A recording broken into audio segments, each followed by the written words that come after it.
Now I'll move on to members of the third party, please.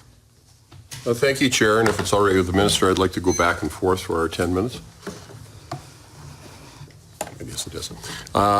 Well, Chair and Minister, my questions are primarily going to be centered around the parks area. I guess my first question with regards to parks, Minister, and that is the cost recovery ratio. We know that the parks expenses budget is just under $85 million, but there are also some offsetting revenues, and I'm just curious to know what the current projected cost recovery for parks operations is going to be this year, and what measures are being taken to try to improve on the cost recovery within parks. Yeah. Thank you, member, for that question. And it's true that we do have a dedicated revenue stream, which is a good thing in a time of when Albertans are keeping their funds a little closer to home through the recession, and we've seen a real oversubscription of our parks infrastructure in the last couple of years as a result, which is great. We've had the most successful years really ever in terms of the use of our campgrounds and our other parks infrastructure. So the cost recovery pieces, Deputy, if you or Tom Davis as Head of Corporate Services can discuss that a little bit. We've had better visitation though, so higher revenues. Thank you, members. Chair. So parks operations this year we're projecting in terms of collection $27 million. Parks infrastructure management, there's a levy for some of the facility redevelopment at $3.8 million. Are the two areas that we are working. So by my calculation, roughly $30.8 million. They'd be up against $85 million in expenses, so roughly 36%. That would be. So how would that compare to past years? Is that an improvement? You say visitation is up. I would anticipate that means it's a higher rate. I think we'll have to get back to you on that one. Okay. Okay. I mean, it's interesting. When I co-chaired the FPT on parks in Toronto in 2014, every parks minister knew that number, and some of them it was approaching 100%. It was quite impressive. I guess my second question with regards to revenue streams, and that is cabin leases. We don't have a huge number of cabins in our provincial parks, but we do charge annual leases.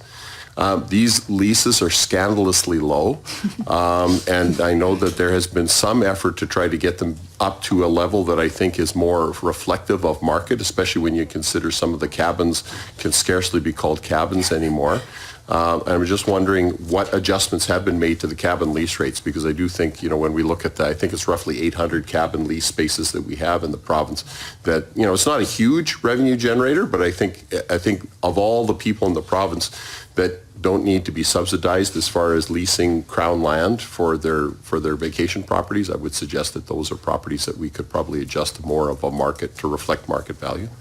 I'll ask the Assistant Deputy Minister of Parks to respond to that. We have undertaken some new initiatives around the cabin leases, and there's a bit more clarification on the parks revenue sure. Ratio piece as well. Sure.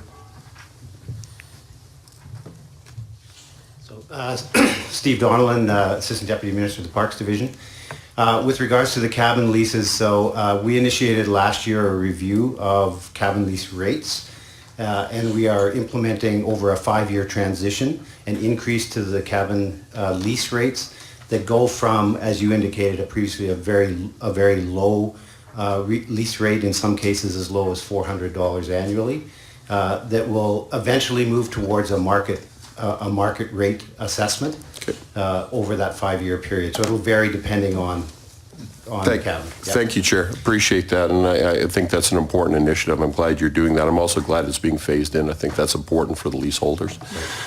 Capital investment. Minister, I am actually thrilled to hear that the capital investment in the parks is going to be increased to, closer to the $40 million level. I applaud you in a time of financial, challenge that you're able to do that.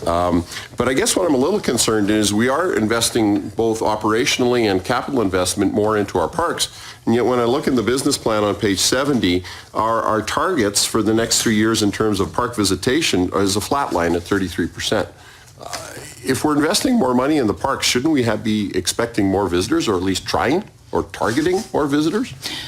I think that's a good point, member, and maybe we'll undertake to look at those key performance indicators over time and set ourselves a bit more ambitious targets as we move forward with some of the capital pieces in particular that are able to accommodate that increased visitorship. Yeah, there's no question that we need to invest in parks infrastructure if we want people to have access to that high-quality outdoor experience that, we want for our families. And, I think as all Albertans, we want for more visitors, for people to come and spend their funds in our small businesses and our communities. Well, Minister, as you probably know, you'll get absolutely zero argument from me with regards to the quality and diversity of our park spaces. I mean, they're outstanding in this province. I think we have as fine a basket of parks as any province, provincially, and our national parks as well. But I was a little curious, on page 69 of the business plan, key strategy 2.5, to implement opportunities for park facility and or program sponsorship to ensure long-term sustainability. I'm a little curious to what that might look like. Are we going to have like this cookhouse sponsored by TELUS, or this outhouse sponsored by whoever? I'm just wondering, is that what we're contemplating? Are we contemplating corporate sponsorship, or are we contemplating more along the lines of nonprofits or service clubs, or is there going to be guidelines there? Because I think some parks visitors would prefer to not see those sorts of things. No question that there will be guidelines, and also no question that I'm not sure who would be making the corporate branding strategies for sponsoring a set of outhouses. But I think that there would be guidelines, and it's more in partnership with nonprofits, community organizations, and I think there are different ways that we can ensure the long-term viability of some of our parks infrastructure. Not the least of which is potentially examining the role of a parks foundation, as they have done in BC as well. Right. So on that, and on the whole question of visitorship, one of the populations we're trying to attract to our parks is a younger visitorship, and we know that one of the things that's important for our younger visitorship is access to Wi-Fi. Are we looking at expanding Wi-Fi access within our parks? I know that that's a bit of a controversial subject because some people go camping to get away from all of that stuff. But other people, they want to stay connected, and they want to be able to Snapchat and Facebook and tweet out, what they're doing camping that day. So what is the status of Wi-Fi expansion in our park system? So, Minister Chair, I would say that balance is the key here. So we do sort of ask the users of the park what they want, and you're absolutely right. There are two sides of the story. I know where I go, but it is about balance, and we do work with the users of the park to figure out what the best balance is. So I would say we're not going to do it across the board. We're going to do it in the right places based on our feedback from users. Little Bow Provincial Park is an absolute dead zone. Yeah. Keep it that way. Okay. So, I was there last summer. It's fabulous. You go down that hill and you're out of service. It's just great. The Aboriginal Mentorship Program at Isinapi, the Writing on Stone Provincial Park, that was an award-winning program a couple of years ago. Has that continued? Yes. It's just a phenomenal program. And not only is it continued, but we're looking at copycutting that program for the castle with Pekani and other First Nations, because it's a really good model, and we're looking at repeating it in other places. Okay, that was my next question. Is it going to be replicated elsewhere in the castle or elsewhere? Because that program is phenomenal. We should be telling the world about it. On the subject of writing on stone, I ask this every year, UNESCO World Heritage Site designation, where are we at? You asked the question, I asked the question. From our end, the work is done. So we have made our submission from the provincial government side. As I understand it, it is now within the federal decision-making process, and I'm not recalling the timeline off the top of my head, perhaps, Deputy. So have we overcome the objections from some of the local landowners? We've cleared that hurdle. Absolutely. Oh, yes. Fantastic. Minister, we've certainly done it at the staff level. The minister is going to do a few more engagements, I suspect, over the spring here. Good. It really is in the Fed's hand, and we're cautiously optimistic that the Feds will put it on the list in the next available. That would be which fantastic. We understand is 2018. It should have been there a long time ago. Tell me about it. I'll ask some more questions when we get to our next segment, which will likely be tomorrow. But just to give you a heads up, they'll have to do with capital projects, and we'll talk about William Watson Lodge as well. Great. So thank you, Minister. Thank you, Chair. Thank you very much, member. We'll now move on to members of the third party. Well, thank you very much, Chair, and thank you, Minister. And I wonder if it would be possible to go back and forth for our 10 minutes. Yeah. Great, okay. Minister, I want to just pick up on a few short items that we didn't get to yesterday in the parks area. My understanding is that Gregoire Lake Provincial Park suffered severe damage as a result of the wood buffalo wildfire. I'm wondering if you could outline to us whether, what the plans are in terms of going forward for Gregoire Lake. Is it to be rebuilt? It's an important asset in terms of northeastern Alberta as being one of the few provincial parks and serves certainly the Fort McMurray and wood buffalo areas. Well, Gregoire Lake was actually slated for some capital upgrades because we've seen such a growth in the population there and a lot of people use it. And that was before the Fort McMurray wildfire. And so now the plan going forward is determining how much of that rebuild is eligible for the disaster recovery program, as I understand it, and continuing with our part of the expected capital upgrades that we were going to do anyway. So there's probably a little bit of delay associated because that was supposed to start happening, I think, last year even. But of course it didn't. And so now we're going to make sure that we are getting the right amount of disaster recovery assistance and making the investments that we were going to make anyway. The deputy has a couple things to add. Thanks, Minister. And Chair, I would just like to add that we're going through that assessment now. We do believe we'll be able to open in July parts of Gregoire Lake based on what the spring activity that's going to happen. So we're going to do our most to get part of it open. The other thing is there's lots of assessment going on, and in particular note, we're doing a lot of public safety assessment because there are some doing some analysis on trees, for example, that are at risk of falling on people, and we want to make sure we go through that full assessment from a public safety perspective first and foremost before. No, that's fair. I mean, I can only tell you that it's a gorgeous site, and encourage everybody to go visit it. I want to stay a little bit on the capital side. Minister, you may remember last year that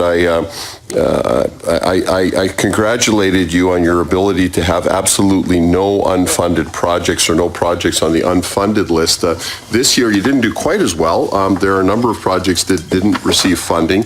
And I noticed one of them you mentioned yesterday in your remarks about William Watson Lodge. Which, as you know, is a sort of a favorite of mine, but I do notice that it is on the unfunded list. And I'm just wondering, are you still going to be able to go ahead, or is it still slated to have the necessary improvements done to William Watson Lodge? And if so, is there any idea when that project will be moved from the unfunded to the funded list? I know that there was some comment about the funding being tied to the operations of the Kananaskis Golf Course, and I guess I would really encourage you to maybe consider untying those. Okay, a couple clarifications there. What we did with the Kananaskis Golf Course is because we had some work to do on that file in spring of 2015. And so part of figuring out how to make that particular facility and contract work a little better in the public interest was ensuring that it helped kind of support some of the tourism and recreational opportunities in the region. There are some parts of the William Watson Lodge capital maintenance and renewal and new capital funding for William Watson contained in this budget. It's just not all of it. So there's more phases to this, and I think it's fair to say that some of our parks infrastructure, it's like any other infrastructure, it never really ends. But once we have some analysis and an assessment and planning, then it can go on the unfunded list, because then we know we're ready if and when the opportunity should arise. Sure. Okay. No, Minister, that's fine. I guess what I'm saying, and what I'd just like to encourage the department is to move ahead with that as quickly as possible. Now, the other project that I'm looking for, and I'm not seeing it, I'd appreciate an update on, is the Kananaskis Emergency Services Center and where that is at. It's not on the unfunded list. I don't see it on the capital list either, though, and I'm just wondering, I know that is a need. Is that something that has now been completed, or where are we at with that? It is underway. I'll ask either Deputy or Assistant Deputy Minister Steve Donnellan to discuss its progress. It was funded last year. So.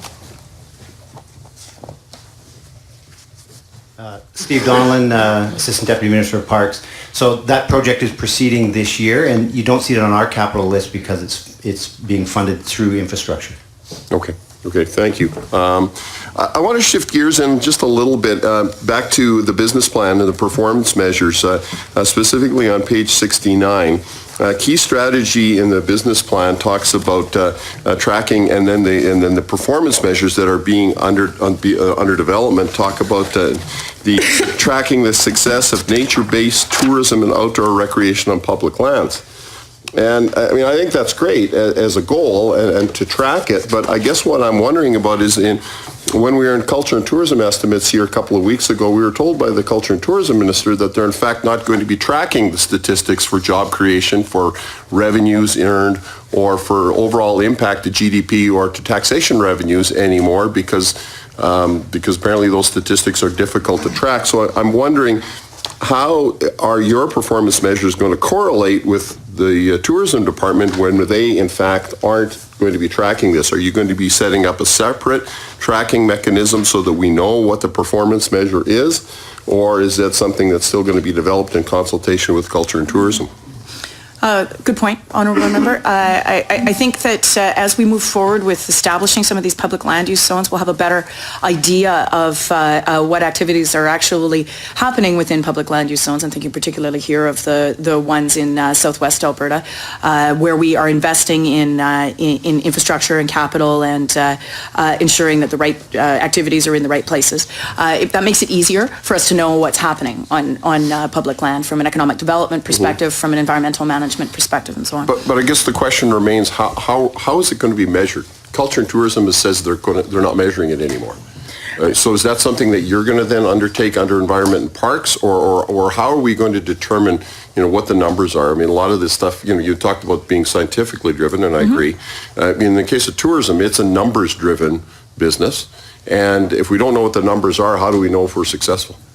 I think that's a very good point, and on these public land use zones and with respect to the economic development opportunities that come with them, I think it's fair to say that those performance measures are under development, and I think it's also fair to commit to having a plan on how we are going to work with culture and tourism in order to develop them. Good. Well, I'd encourage that, Minister. Minister, I want to move back again to the capital plan, and a couple of questions I had about it that I'm I guess, curious and puzzled by.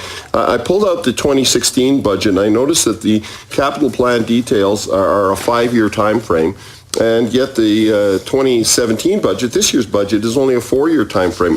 Do you know, or could somebody tell me within the ministry why that time frame has changed from 5 years to 4 years as a starting question? Yeah, as I understand it, it was it came from Treasury Board and Finance that essentially last year was year 1 of the 5 years, and so this year is year 2, and so we will.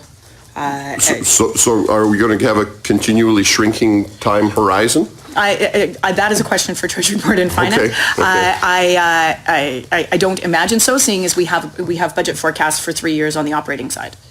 Okay, well, I was just going to say, whatever input you have to the minister, I would recommend maintaining as broad a horizon as possible. But on that note, in comparing the two budgets, last year, the 5-year time frame called for a total expenditure in the climate change, environmental protection, and sustainability section. This is page 48 of the fiscal plan from last year, which you may not have in front of you. But when you compare it to this year on page 44 of the fiscal plan, 5-year expenditure horizon last year was $4.084 billion.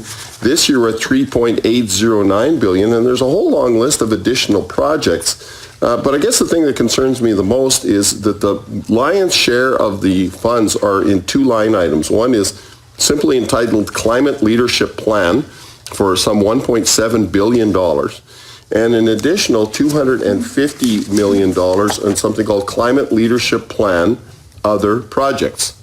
That's roughly half of the total 4-year capital plan. I guess what I'm wondering, Mr., when are we going to see a more detailed sort of outline and itemization of what that all is being spent on?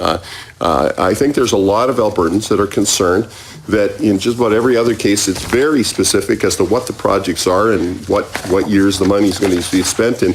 These are huge amounts of money, and there's very, very little in the way of details as to how this money is going to be spent. Thank you for that. And some of the variance between last year's budget and this year has to do with better revenue forecasting, better accounting for volatility, and so on. I have other detail that I can undertake to get to members. Thank you, Minister. And to the third party. Well, thank you, Mr. Chair, and thank you to the Minister. I want to explore a different section now. If you go to page 121 of the fiscal plan, it's under the fiscal plan tables, and it's the section on full-time equivalents. And I noticed that the Environment and Parks Department has had the second largest increase in full-time equivalents of any department in government, 72 FTE increase over last year. And that is even after a number of FTEs were transferred over to municipal affairs with the Surface Rights Board. So I guess my first question is, how many FTEs were transferred to municipal affairs as a result of the transfer of the Surface Rights Board? That was, Honourable Member, that was 22. 22. But the new FTEs were, many of them were in monitoring as we brought the monitoring division back into the department. Right, but so if we say 22 were transferred out to the Surface Right Board, so the actual number of increased position is actually 94 increased positions in Environment and Parks. Would that math be correct? Yeah, so there's 94 new, partially offset by a reduction of 22. And we've established new positions in caribou management, the Right. whirling disease piece, and some of the new parks and protected areas pieces, and the environmental monitoring and science division. How many of those 94 positions would be in the climate change office? None in our department. No, none in the environment and parks FTEs. So that's strictly kept in a separate line item. I'm sorry, I may be missing that here on the page.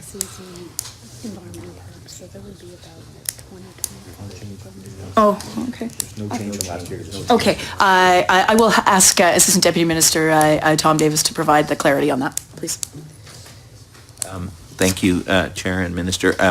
So the climate change office was established last year. So the numbers, we have not seen an increase in terms of the overall FTE count from last year to this year. Okay. I guess then maybe two things that I would ask for, and this you don't have to provide it verbally right now, if I could get this in written form. I guess the first is if I could get a breakdown of those 94 positions, the new positions, how many are for whirling disease, how many are for caribou management, how many are for increased monitoring, that sort of thing. And I guess the second part of it, and this is a question I get out in the field quite often, is what are the total number of FTEs to administer the climate change office, and what is the administrative cost? Because I can't find that anywhere in the documentation here. There's a lot of indication of what the cost of administering climate change plan is, and that's fine, but not on the administration of it. So if I could get that, and you don't have to provide that right now, if we could get that in writing later on, that'd be great. Yeah, we have it right now. Okay, sure. But around the climate office, there's a few other pieces. We inherited a number of staff, Right. and the administration, for example, of the levy rebates is through Treasury Board and Finance and the Canada Revenue Agency, Right. for example. That's who's sending dead people checks. That's the Canada Revenue Agency. And so, in the climate change office itself, you will find an emphasis on measuring, reporting, and evaluation, those kinds of roles, some of the more technical engineering work around our large final emitters, those kinds of undertakings. Okay, and that's great. I appreciate that. And like I say, if I could get if you could provide, it doesn't have to be now, a breakdown of the overall positions and where all they're going. And don't get me wrong, I recognize the need for people to undertake the important areas, the whirling disease that was talked about here a few minutes ago. On the topic of whirling disease, I am concerned. One concern that we've had brought forward, and that is with regards to the effect that it has, obviously, on our wild fish populations. But we also have a farmed fish and farm fish operations, and these are increasing. Is there funding available to any of these operators with regards to control of the disease in their facilities? Thank you, and we have also heard those concerns, and we're undertaking a process of speaking with them and finding ways to ensure that their business has not been unduly disrupted. Okay. Deputy has a point to make on that. The only thing I'd like to add, Minister and Chair, is that it's like DRP in some cases. There's an insurance aspect of this that has to be reviewed and considered. Fair so enough. That is one of the things that we're sort of analyzing with each different operation. I'm going to mention one other thing about whirling disease before I move on to another topic, and that is one of the very popular activities on the Bow River is just very, what I call informal or unstructured rafting. So sometimes it involves a certain amount of consumption as well, but we'll get Yes. into that later. Yes. But one of the concerns that I have about that is that this may be a group of individuals that's a little bit hard to get the wash dry and the whole thing with your boat, but in fact the transmission of the parasite can be done with a rubber dinghy just as easily as can be done by a motorboat. And I'm just wondering if there's any strategy in terms of addressing that, somewhat challenging group of users. Yes, the folks that I believe Mayor Nenshi indicated were subject to Darwin Awards during the 2013 floods for floating down the river. But Deputy Corbo has some additional points to make. Thank you, Minister and Chair. We do actually have a very deliberate strategy where we're working with outfitters and other recreational users of the Bow River in particular. And the idea is to create and build cleaning stations at each of the major inputs and outputs. Good. Fish Creek, Policeman's Flats, and of course we're coordinating with Calgary as well to do the same thing in their jurisdiction. And so not sure that'll all get in place this year, but we want to start that process as well as adding proper bathrooms and making sure that fishery is really professionalized in terms of outfitter use and public use and also enforced. Yeah, it's a really popular fishery, Yeah. and it's a very informal one, a very unstructured one at the current time. And I mean, that's, I think, part of the popularity of it, quite frankly, so that's a balance that has to be struck. Minister, I don't want to put too fine a point on this, and I don't want this to make it sound like it's a really big deal, but I have to say you have the largest entourage of support staff with you yesterday and today of any set of estimates that I've ever attended. By my count, you had 30 officials in the gallery yesterday with you, and today you have about 26. And by my math, that indicates 168 hours of staff time just to attend estimates, plus I know there's a lot of involvement in additional prep time.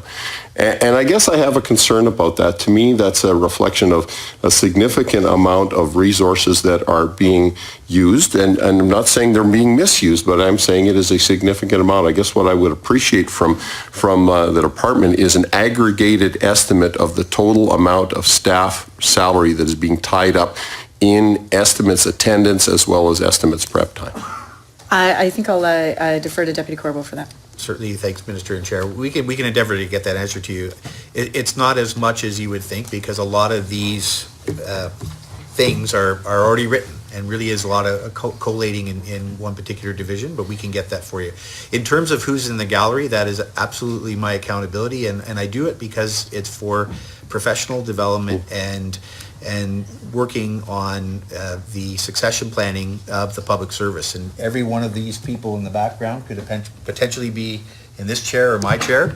And so we want them to understand how this works, and they're involved in it. So. Deputy, I don't mean it as a Yeah. criticism. I truly don't. And I understand, especially with your background, you want to know who the next colonel's going to be. and so you want to develop that next generation of leaders. And I'm fine with that, but I'm just saying that it's my observation, and that's just from me, is that it's a larger entourage than I've seen at any other set of estimates. And, if that's your leadership style, that's fine. I have a lot of respect for all you do. One final question. I know we're running really short on time, but yesterday there was a brief discussion about there was a brief discussion about biomass, and I'd appreciate somebody getting back to me on the whole situation of the involvement of the Department of Environment and Parks with the wood shaving situation that we're seeing right now in the province of Alberta. We're in a situation where we could be approaching an agricultural crisis because the white product, the wood shavings products from a lot of our mills is being bought up by a specific producer of pellets, and that these pellets are being exported to China primarily for power generation in China. And the problem it's creating is these wood shavings actually give our agricultural industry a huge leg up. They're a huge competitive advantage because from an animal welfare standpoint, for dairies, for chicken, for poultry productions, for our high-level equine facilities like Spruce Meadows and Cavalia, these wood shavings are the preferred bedding for all of these situations. And if all these wood shavings are pulled out of the market, so my question very briefly before my time runs out is what has been the involvement of the Department of Environment and Parks with regards to Pinnacle Pellet and their operations as they're going to be establishing, I believe, in the town of Entwistle. So I'll get back to that. We'll get back, Right. the climate Thank change you. office that runs bioenergy program, we'll get back to you. Very much. Thank you.